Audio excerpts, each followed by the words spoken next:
Injuste, inégalitaire, pas de souplesse, voilà comment est décrit le prix de l'enlèvement des déchets. Sur le territoire, c'est un sujet qui fait quasi l'unanimité et depuis une dizaine d'années, les réclamations s'enchaînent.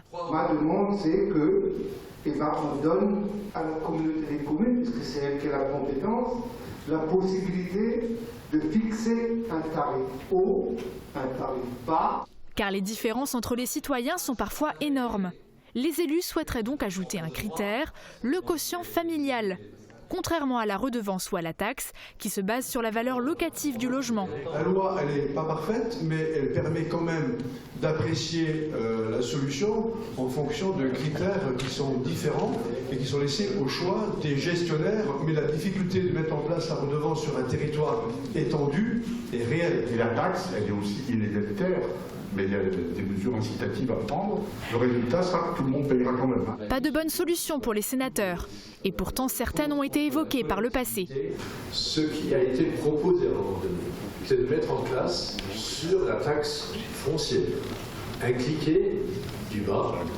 C'est-à-dire que par exemple, une personne qui paye 6 €, qu'elle paye au moins 120 € ou 100 €, et que la personne qui paye 600 €, qu'elle soit ramenée peut-être à 400 €. On revient dans un système de solidarité où celui qui a priori n'est pas censé payer beaucoup va payer plus pour l'autre. C'est vrai que c'est très bien, très juste, très équitable et puis ça évite les trucs un peu, qui deviennent ubuesques.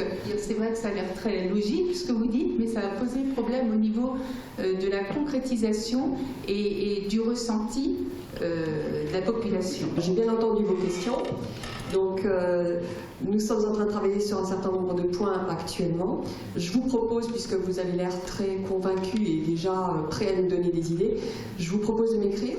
Une affaire à suivre donc, et les maires ne manqueront pas de scruter les nouvelles lois avec rigueur.